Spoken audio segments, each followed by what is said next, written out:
Alright, this is going to be sort of like a point 5 episode because we're basically going to be just going over tutorial stuff, which I basically skipped over in the last episode. In the years since Planet... You may want to skip this episode if you're not into that sort of thing, but whatever.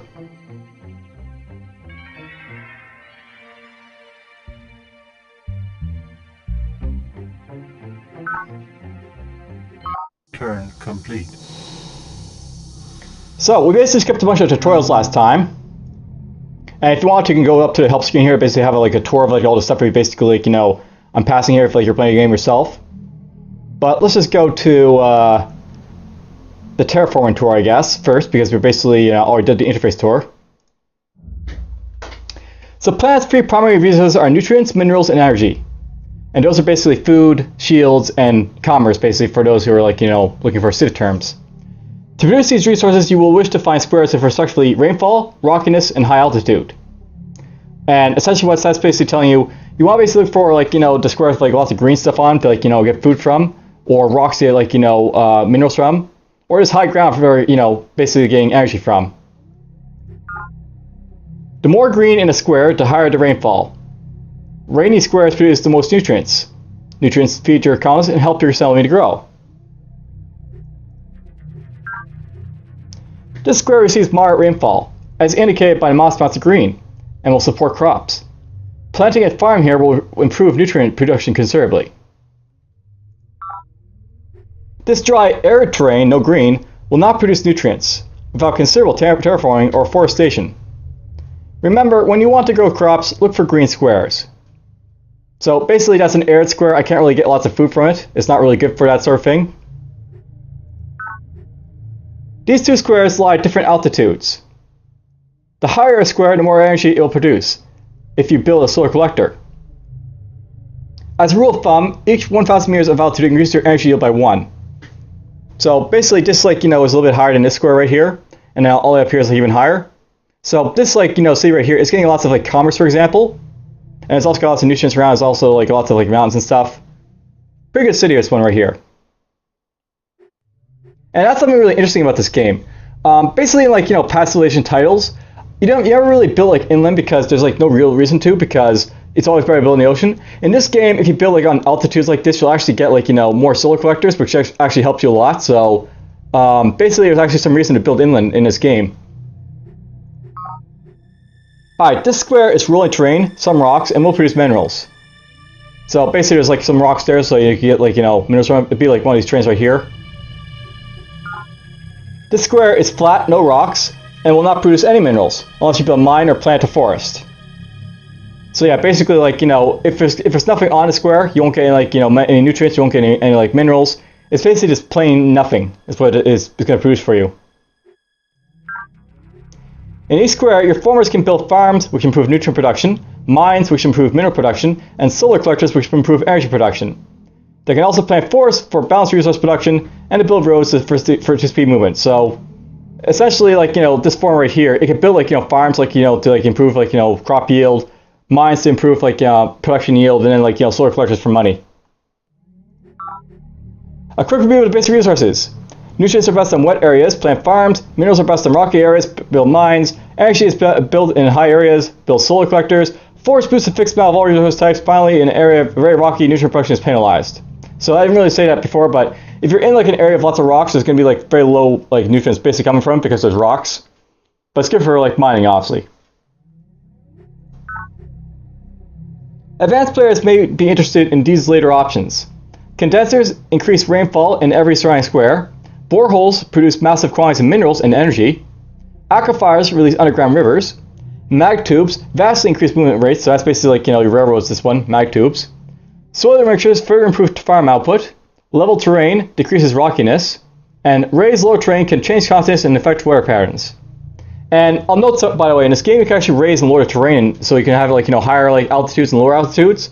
I'm not sure if the farmers can do it, but there's actually weapons that can actually do it. So, for example, if I want to, it's possible like, to submerge like this city, and it'll be like on the water as a result. So to wrap up our tour of terraforming functions, we'll suggest that you begin planting farms and forests and squares near your base. Move your farmers to those squares, then press F, or Shift F key. We'll give you more hints as you go along. If you wish to take the store again, blah blah. There's like the terraforming like tour. Okay, let's go to base control, or actually I already did base control. Let's do social engineering, so basically learn about like the governance function of this game. So, in the engineering box, you make the value choices that will shape your society. Your choices fall under 4 categories: politics, economics, values, and future society. At the beginning of the game, you have a few options. As your research makes new breakthroughs in society-related technologies, your options will grow. You can click any button in the box to make the society choice for your colony. So basically, if I click on here, I'll become free market. If I click on here, I'll become democratic. They'll like affect my society. And basically, these are like about these stuff I'll pick up at some point. But it'll be like something I'll do a little bit later when I'm trying to gear my society toward specific functions. If I want to go for like a passive type of deal, I might go democratic because that hurts my support. If I might want to go free market, if I want to basically I know, piss off my people police, I guess. Your factions bonuses and penalties are shown here. So down here you can see like my my penalties and benefits being the collective consciousness, I guess. These represent the inherent strengths and weaknesses of your faction and will stay with you throughout the game, so you can't get rid of them. The social effects box shows the effects resulting from the choices you have made. So you can see like down here, I have +2 commando efficiency, so I get more energy when I'm basically doing stuff. I have less growth rate, so I grow a little slower than the other factions.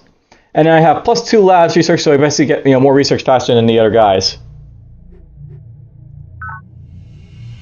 The society box tallies the net social effects in each broad category. You can click on any of the buttons here to see the society choices, which maximize the selected setting. Economy shows the raw strength of your society's economy. Increase the value, increase your energy flow. So, more economy, more energy, less economy, less energy. Efficiency represents your society's ability to function without waste and mismanagement. If this value falls too low, your bases will begin to lose energy to efficiency.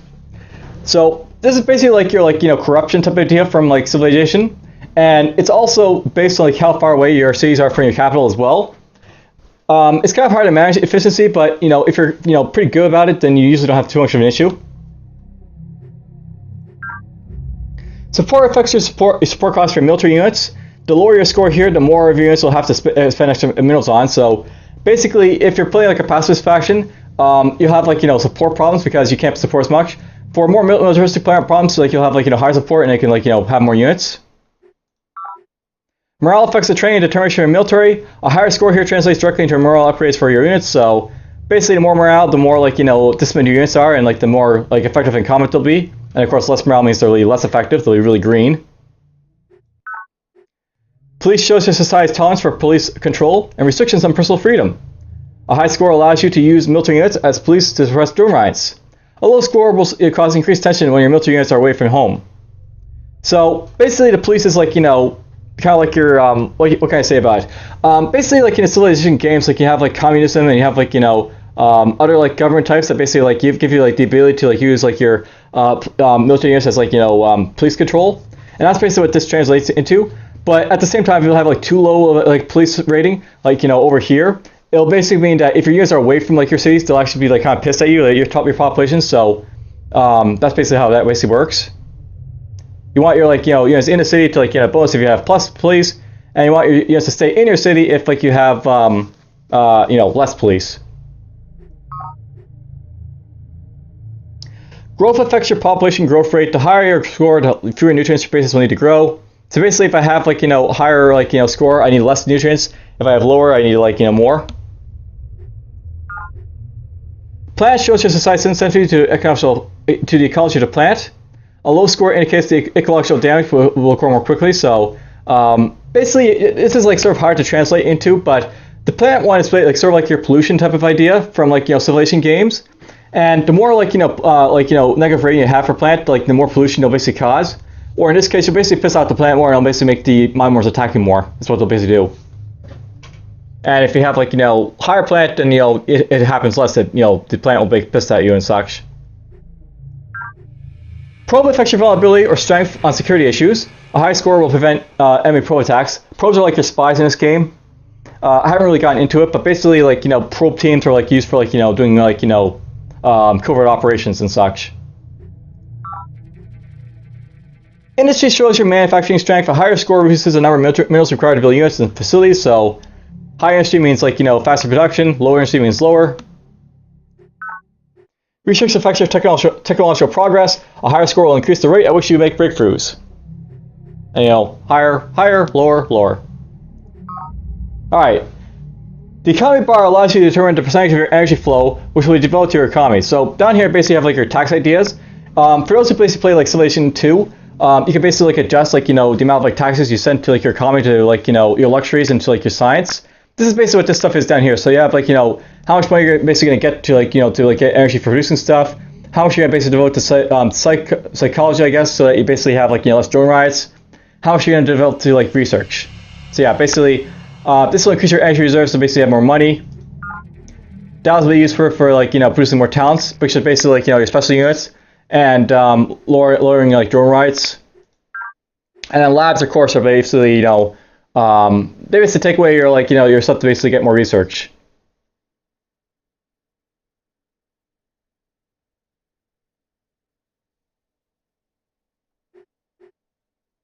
And yeah, I can actually read something in here, by the way. So, the labs control the percentage of your energy flow directed toward research. Although you can increase your breakthrough rate by raising its value, it's important to note that your efficiency is highest when your labs and economy percentage are equal. So basically, if you have, like, you know, economy and labs at equal values, you'll basically be able to, like, you know, get like probably the best efficiency out of like your research, because unless you have really high efficiency like I do, you probably won't be able to get, like, you know, the full research value from it. When these two settings differ, your efficiency will increase. The rate will depend on your efficiency score. So basically, if I have like more labs in an economy, that will basically mean that, like, you know, I'll have, like, you know, more, like, you know, where is it? Corruption basically happening. The info box shows additional results in your social choices. Your technological breakthrough rate and your per turn energy income are shown here. So basically, you can see from here we have a net income of 2. I have a breakthrough of basically every 35 turns I get a breakthrough. If your labs and economy settings are unequal, any resulting efficiency will show up here. Also, if you attempt to change your society's values too rapidly, there may be upheaval cost, which will likewise be displayed here. So basically, if I, like, you know, try and, like, you know, change my values too rapidly, there'll be crap going on here. The cancel button restores the society settings you had before you came to screen and exits. The reset button will restore the society settings you had before you came to screen, but does not exit the screen. And finally, the OK button exits the screen, making the changes to your society, which will be specified. Blah blah, that's basically a tour.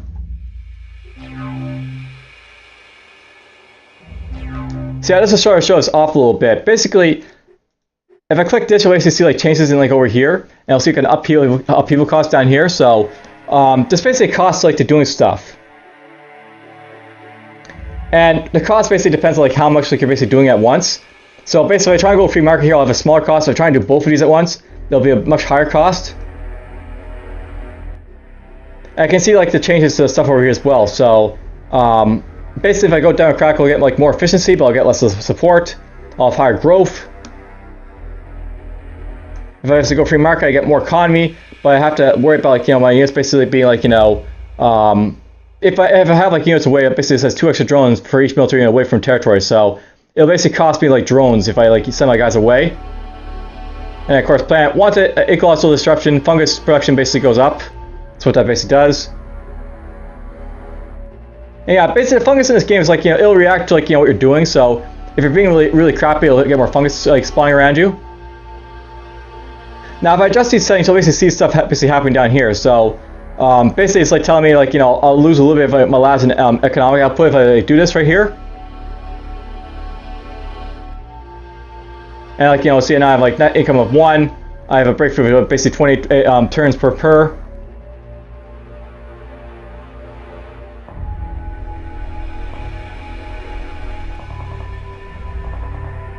Now if I increase this a little bit, you'll notice it also does stuff over here as well. So if I, like, you know, I'm just basically ruin my values here a little bit if I do this. Now note, by I have these at 40% because they're equal, they're like not canceling each other out. That's basically have to manage like your economic outputs down here in such. Let's reset that, it resets it. Alright, let's do some more stuff down here, I guess. Let's go to... Let's go to the design workshop. Alright, so... The chassis determines the number of moves a unit gets each turn. You can also choose a land, sea, or air chassis. Certain chassis gain special combat bonuses. For instance, the infantry chassis bonus is especially good for attacking enemy bases. So, basically the chassis for infantry, it basically moves very slowly, but it has this bonus for going against bases, so we'll do more damage against bases. Assigning your unit a weapon allows it to attack enemy units. The higher the attack value, the more likely your chances for success, but the more costly the unit will be to build. So basically, better weapons cost more to build for, like, you know, production costs. You can also choose equipment modules to create units for non-combat roles. And basically you can make like formers or colony pods, basically, which, you know, don't have weapons, but they have like other functions. Armor protection unit for attack, the thicker the better.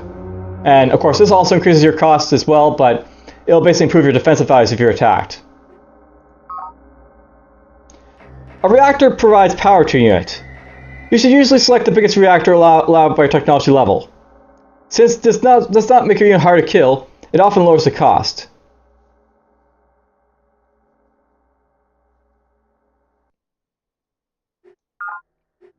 Where technology allows, you may add special abilities such as drop pods or anti-gravity struts to create units for special missions. So basically these are like, you know, specialty ideas, so it's possible I can make like, you know, an amphibious type of like, you know, infantry that could like, you know, attack over water. Or I can make like, you know, infantry that could, like, you know, could jump over like terrain and stuff. The cost shows the number of minerals which will be required to build a new unit. Unless you're playing as Spartans, the first unit of a new type will incur a prototype cost, representing the difficulty or development of a new design. So basically, when you're trying to build like, you know, units for the first time, it'll cost you. Unless you're the Spartans, in which case the Spartans basically have, you know, it just done for free. And yeah, I know I'm drinking water, but you know, saying a lot here. It takes a lot of time. Your unit's stats are summarized here. The first number represents the weapon strength or offensive capability. The middle number indicates armor thickness or defensive capability. The final number shows the number of moves. If you have selected a reactor with a value greater than 1, it will be shown at the end after a star. Basic unit types and unit types which you have designed will appear here. You may click on any unit type to examine or edit it. And yeah, basically I could click on this to like examine, like, you know, the scout rover, blah blah. These arrow buttons allow you to scroll through the unit types. So you can basically scroll through units to basically see what you basically want. The preset buttons allow you to design certain styles of units quickly. Click on any button and the workshop will propose a design of that type. So if I want to propose, like, you know, a garrison unit, and like there's my garrison unit basically being proposed because it's got, like, you know, high defensive value. When you have designed a new unit or made changes to an old design, use the done button to confirm your changes and close the design workshop.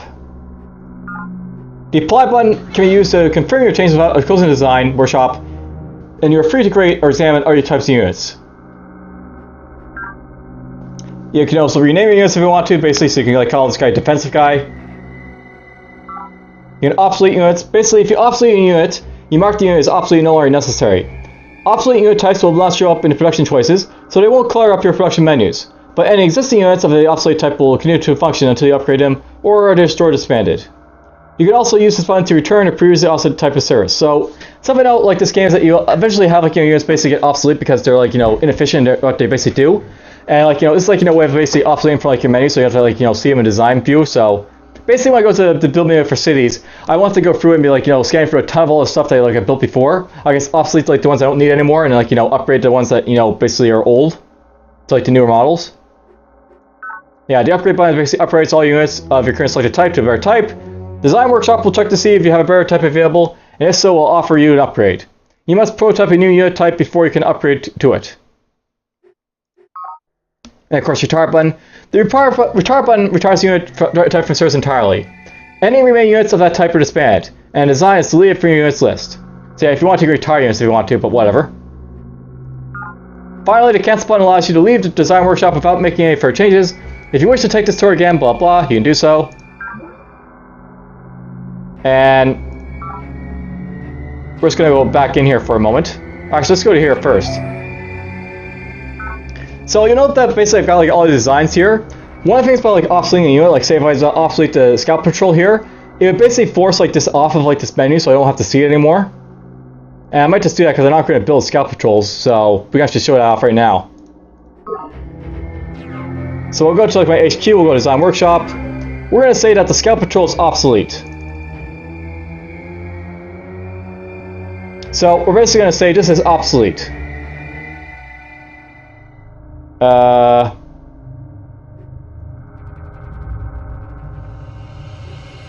I did not mean to obsolete all those units, but whatever.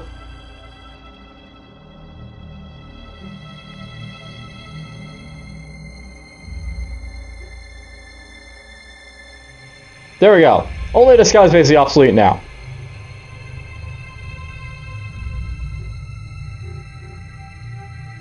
Now if I go into Alpha Prime here, I'll basically see that the scout patrol is no longer in my available setup. So that's basically what the idea is like all about. You go in here, you actually change it so that you don't have to like see like the units that are like no longer benefiting you at all.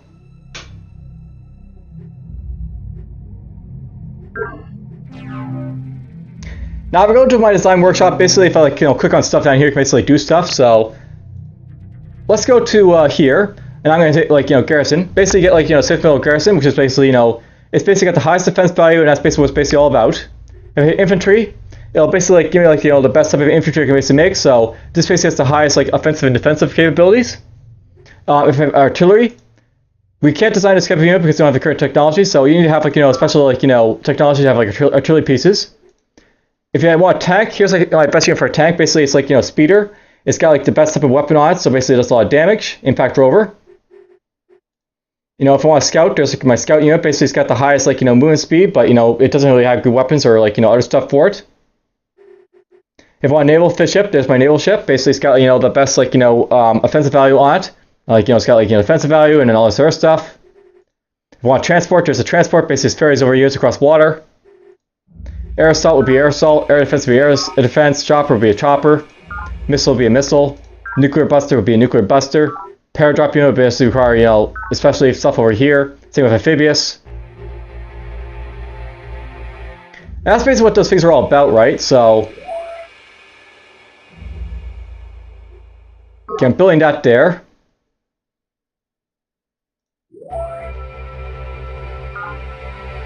Alright, building this here. Alright, well that's basically done. Let's go talk about drone ride details, I guess. So drone rides occur when a number of red drones that basically exceeds the number of green talents. Other citizens such as workers and specialists do not directly affect riots. Drones appear as a result of population pressure and cramped living conditions. We will show you several means of controlling drone riots. So basically right now I don't have any like drones in the city, but basically as time goes on, you'll basically like have like little guys show up in red over here, and basically there is basically unhappy like citizens in my like bases. One direct method of controlling drone riots is to have military units. So basically you got like guys right here, and these are basically your police units. Military units will automatically function as police if you move them into a base. The number of police units we'll be able to use depends on your size tolerance for police. So basically if you have like high tolerance, so basically have you can have like more units down here to basically police your guys, and if you have like lower, then you basically can't have any. As represented by police rating on the social engineering screen, that's basically where you change it from the social engineering screen.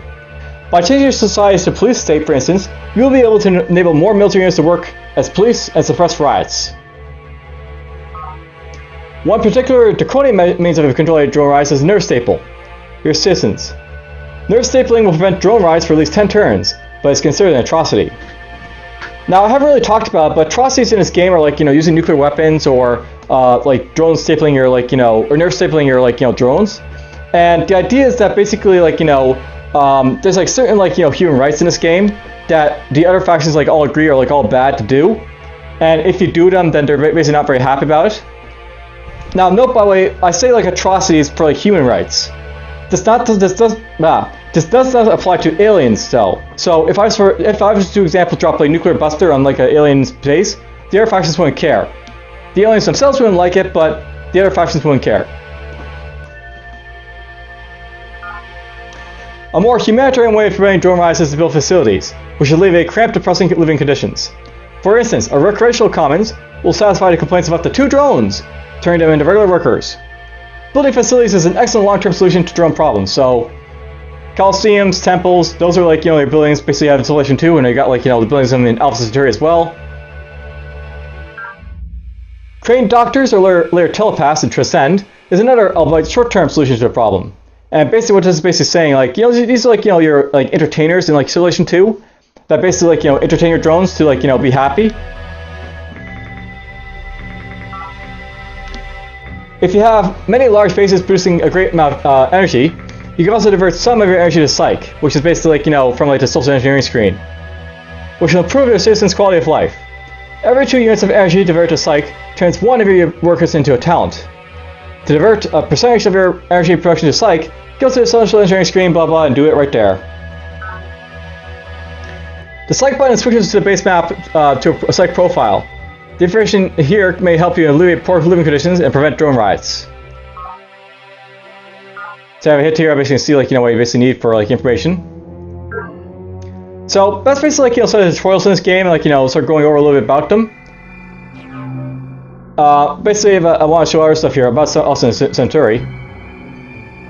So basically, Sid Meier's Alpha Centauri was designed by Brian Reynolds with Sid Meier and a whole bunch of other people, and members of the Fire Access games. This is like their first game, I think, for like Fire Access, by the way. Basically, the Crossfire like expansion was designed by Timothy Train, and like there's some people who basically helped build it. There's like, like all the information, like there's Briggs, he basically was the executive producer for this game. Blah blah blah. Alright, I think I've basically shown off like enough for this episode. Basically, like, I wanted to show off the tutorials because they're like long and arduous, and like, they're not really something I want to basically explain like in the actual course of gameplay that much. But anyways, that's basically it for now. Hope you guys enjoyed. We are going to basically just quit because, I have no reason to like, save. The drones. And next time we'll basically continue on with Aki, and we'll basically like, see how well it goes as I try and fight against the aliens. Hint, it's not going to go well.